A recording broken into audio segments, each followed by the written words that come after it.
직업이라고 다 같은 직업이 아니에요. 직업마다 귀천이 있다는 뜻이 아니고요. 직업에 맞는 그 달란트가 따로 있는 것 같아요. 직업마다 다른 어떤 성향, 그러니까 그 직업에 맞는 성향, 성격, 달란트 이런 것들이 솔직히 다르긴 달라요. 영업의 범위로 들어와서 과연 영업직, 영업 담당자, 세일즈맨 이런 분들은 과연 어떠한 달란트가 필요할지 몇 가지 말씀드리겠습니다. 첫 번째는요, 남 탓하지 않는 겁니다. 남 탓, 내 탓입니다. 내 탓. 세상에는 변수가 두 가지가 있는 거 아시죠? 외부 변수가 있고 내부 변수가 있습니다. 외부 변수는 지금 제가 운전 중인데 뭐 오늘은 안 막힙니다만 저 반대편은 막히네요. 저렇게 차 막히는 거, 이건 대표적인 외부 변수죠. 내가 어떻게 할 수 없는, 그냥 주어진 그런 조건들이란 말이에요. 뭐 경기가 안 좋아, 이런 거는 외부 변수란 말이에요. 내부 변수는 내가 할 수 있는 것들, 뭐 아침에 일찍 일어난다든가 운동을 열심히 한다든가 나의 의지로 할 수 있는 것들이 내부 변수죠. 내가 뭔가를 다르게 하면 결과가 달라지는 겁니다. 영업하는 분들은요, 이 외부 변수 얘기를 하지 않는 거예요. 경기가 안 좋아서 못 팔았다, 이 얘기는 정말 해서는 안 되는 얘기죠. 실제로 제가 회사 다닐 때요, 벌써 한 10년도 더 된 얘기인데요, 옛날에 세일즈 미팅 할 때였어요. 제가 그때는 하여튼 굉장히 좀 웃지 못할 해프닝이 있었어요. 뭐냐면은 보통 세일즈 미팅이라고 하면은 뭐 영업 목표 대비해서 얼마의 실적을 거두고 있다, 스테이터스를 점검하는 자리예요. 그래서 이슈 앤 리퀘어먼트에 대해서 얘기하는 거예요. 토론하는 거예요. 뭐 솔직히 혼나는 자리이기도 하고 칭찬하는 자리이기도 합니다. 또 학습 조직처럼 또 누가 좋은 경험이 있으면 그거 나눠가지고 서로 공유하고 이런 회의죠. 그때 이제 그 리더분이 실적이 굉장히 안 좋았어요. 그래서 본부장님께서 약간 다그치면서 그 실적이 왜 안 좋았냐 물어봤더니 그분이 잠깐 생각을 하시면서 경기가 안 좋아서 못 팔았다, 이제 이런 얘기를 하시는 거예요.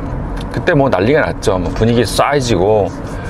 그러면 본부장님이 벙찐 표정을 지으면서 그럼 나는 어쩌란 말이냐, 뭐 그럼 회사는 그냥 망해야 되겠네, 뭐 그러면서 이제 거의 뭐 분위기 안 좋아졌는데, 그런 거가 대표적인 사례죠. 날씨가 안 좋아서요.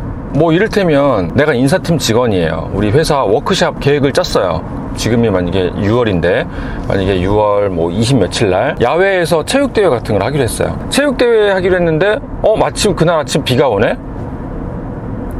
어떡하죠? 죄송합니다, 비가 와서요 체육대회는 안 되겠네요. 아니 체육대회 하러 가는 거 아니에요? 네, 죄송합니다. 이렇게 되면은 그 조직원들은 어떻게 되는 겁니까? 하다못해 무슨 컨틴전시 플랜이라도 있어야 되잖아요. 비가 올 경우를 대비해서 뭐 실내 체육관을 미리 뭐 섭외를 해놨다든가, 조직원들이 어떤 뭐 피해를 할까요? 그런 불편함을 겪어서는 안 되겠죠. 그냥 인사팀장이라고 하는 사람은 만일의 사태에도 대비해야 되고 팀원들이 최적의 조건에 있을 수 있도록 노력을 해야 되는데 비가 오네? 마치 남 얘기처럼 얘기하면 안 되겠죠. 그러니까 영업하시는 분들은 책임을 오롯이 본인이 져야 되는 거예요. 이건 내 책임인 겁니다. 거의 모든 영업직은요, 본인의 그 뭐랄까 할당량이라고 할까요? 그게 쿼타가 채워져요. 너는 얼마, 너는 얼마, 뭐 혹은 팀 단위로 하기도 하죠. 국내 기업 같은 경우는 우리 팀은 얼마를 해야 돼. 그러면 그 주어진 그 할당량을 어떻게 해서든지 채울 수 있도록 모든 내부 변수를 통제할 수 있는 사람이어야 되는 겁니다. 하다 보니 안 됐어요. 뭐 날씨가 굳어서요, 경기가 안 좋아서요, 뭐 환율이 뭐 안 좋아가지고요, 이런 식으로 그냥 외부 변수를 이유를 댄다는 것은 영업직으로서 자격이 별로 없다고 볼 수 있죠. 혹시 만약에 본인이 지금까지 그랬다면, 조금만 본인의 어떤 생각을 좀 바꾸신다면 아마 특히 영업하시는 분들 직장에서 굉장히 삶이 좀 많이 달라질 겁니다. 두 번째는 뭐냐면은, 영업이라고 하는 것은요, 안 되는 이유 100가지 드는 게 아니고요, 되는 이유 한 가지를 찾는 사람이에요. 모두가 다 안 된다고 할 때 이렇게라도 해보자라고 하는 사람이 영업직이에요. 영업직은 프로액티브한 사람입니다. 적극적인 사람이에요. 수동적인 사람이 아니에요. 무언가가 나한테 주어지는 게 아니에요. 내가 만들어가는 사람이에요. 내가 이 회사의 주인이거든요. 세일즈 레프리젠터티브, 우리 회사를 대리하는, 대표하는 사람이에요. CEO의 마인드와 일치가 되는 사람이에요. 그래야지 누구를 대리하겠죠. 우리 회사를 대리하겠죠. 대표하겠죠. 이 회사 전체를 대표한다는, 그래서 아빠 엄마의 마음인 거예요. 우리 회사가 돈을 못 벌면 이거에 대해서 슬퍼할 줄 알아야 돼요. 내가 돈을 벌어와서 우리 직원들 먹여 살려야 되는 거예요. 영업은 CEO의 마인드랑 똑같아요. 그냥 우리 회사가 안 좋아졌는데 영업이라고 하는 사람들이 회사가 뭐 나한테 월급도 안 주고, 그거는 좀 이상한 논리인 거예요. 본인이 영업직인데 돈을 벌어와야 되는 거예요. 그러니까 영업은 다른 직종과 달라요. 그냥 월급 받는 그런 직종이 아니에요. 그래서 실제로도 영업 출신의 분들이 나중에 회사를 그만두고 나서도 생존율이 높아요. 내가 내 회사를 내 회사인 것처럼 끌고 왔으니까 다 그런 건 아니에요. 그래서 되는 이유를 찾아야 돼요. 예를 들어서 커피숍이 있잖아요. 근데 사실 지난 코로나 때 커피숍 정말 힘드셨잖아요. 모든 우리나라 자영업자분들이 힘드셨기 때문에 참 제가 그럴 자격은 없습니다만 위로와 말씀을 드리고 싶지만, 같은 국민으로서. 근데 제가 그때 어떤 정말 독특한 그런 커피숍을 발견했어요. 평소에는 그냥 커피숍이 보통 와서 드시는, 테이블에서 드시는 게 하나 있고, 그 다음에 이제 가져가시는 테이크어웨이가 있잖아요. 두 가지 모델밖에 없는데 이분이 코로나가 터지자마자 다른 모델을 개발을 하신 거예요. 원두는 있으실 거 아니에요. 원두를 그대로 이제 블렌딩을 하시거나 아니면 이걸 이제 잘 가르쳐가지고 가정이나 인근 회사에 원두를 배송해 드리는 거예요. 집에서는 커피를 더 많이 마시게 됐거든요. 코로나 때. 커피 수요는 줄지 않았습니다, 여러분들. 이 커피숍에 와서 먹는 수요가 줄었을 뿐이지 집에서나 회사에서는 더 많이 먹었다는 거예요. 그래서 이분은 거의 타격을 입지 않았다는 겁니다. 저는 그 얘기를 듣는 순간 정말 대단하다, 진짜. 그게 쉽지는 않았을 텐데 어떻게든 방법을 찾았던 거예요.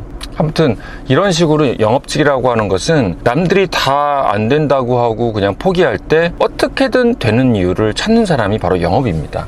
영업이라는 게 굉장히 긍정적이고 프로액티브한 사람이 할 수 있는 거예요. 그 다음에 세 번째는요, 기민해야 돼요. 기민함. 빨라야 돼요, 사람이. 이렇게 굶 뜨면 안 돼요. 여러분들 주변에 본인이 그러실 수도 있겠지만 참 반반인 것 같아요. 어떤 분들은 뭐든지 심사숙고하고 뭔가를 하더라도 좀 되게 신중하게, 행동도 좀 느릿느릿하시면서, 반면에 장점이 있죠. 굉장히 안정적이고 이런 장점이 있겠지만은, 일단 영업은 일단 기민해야 돼요. 빨라야 돼요. 어떤 그 변화에 대해서, 그러니까 아무렇지도 않아야 돼요. 이를테면 고객이 아니면 어떤 사람이 뭔가를 오늘 달랬다가 내일 그럴 수 있는 거예요. 근데 이제 이런 어떤 작은 약속들의 어떤 변화들을 감당하지 못하는 분들도 있는 거 아시죠? 왜? 뭔가를 이제 바꾸기만 해도 왜 이렇게 바꾸냐, 이해는 가지만 영업하시는 분들은 그런 모든 변화, 변칙적인 거, 이런 거에 대해서 굉장히 너그러운 사람이에요. 항상 컨틴전시 플랜이 있어요. 뭔가 안 된다고 하면은 빨리 다른 옵션을 찾아요. 근데 이게 안 되시는 분들도 굉장히 많더라고요. 뭐가 안 된다 그러면 그냥 거기서 그냥 포기하시는 분들이 많아요. 그러지 말고 뭔가를 하더라도 항상 제2, 제3의 옵션을 마련해 두시고 있어야 돼요. 어떻게 될지 모르니까요. 그건 그 누구의 잘못도 아닌 거예요. 고객은 언제나 바뀔 수 있는 거거든요. 오늘 온댔다가 안 올 수도 있는 거고요.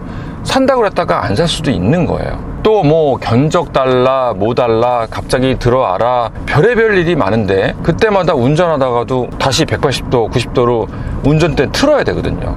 바로 가서 할 수도 있고, 밤 9시에도 견적 달라, 바로 줄 수 있어야 돼요. 그런 것들이 스트레스로 받아들여지면 안 돼요. 영업하시는 분들은 좀 그런 데일리 워크, 그런 거에 좀 별로 스트레스가 없는 사람이어야 돼요. 안 그러면 아마 맨날 하루하루가 지옥일 거예요. 그쵸? 그 다음에 네 번째는 뭐냐면은 따뜻한 마음이에요. 진짜 이거 괜히 드리는 말씀이 아니고요. 사람에 대한 애정이 있어야 돼요. 어떤 고객이 어떤 사연이 있어요. 그 사연을 듣고서 정말 내 마음이 이렇게 좀 움직이는 사람이어야 돼요. 너는 너고 나는 나고 이렇게 하면 안 되고요. 정말 어떤 분께서 우리 제품을 사고 싶어 하는데 정말 뭐가 하나가 걸려가지고 우리 제품을 못 산다. 그럼 사지 마세요. 이게 아니라 그거를 어떻게든 그 사연을 내가 아니까, 너무 내가 측은하니까 그 부분을 내가 도와드리면서 우리 제품을 사게까지 만드는, 좀 사람에 대한 애정이 있는 사람이어야 돼요. 안 그러면 그냥 행정직하고 뭐가 다릅니까? 그죠? 그 사람을 따뜻하게 볼 수 있는 사람이어야 됩니다. 자, 벌써 학교에 왔는데요. 수업 전에 목이 또 영업직이란 어떠한 달란트, 어떤 성향, 어떤 성격이 필요한지에 대해서 제가 생각나는 대로 한 4가지 정도 말씀드렸습니다. 여러분들께 많은 도움이 되셨으면 좋겠습니다. 다음에도 더 좋은 컨텐츠로 찾아뵙겠습니다.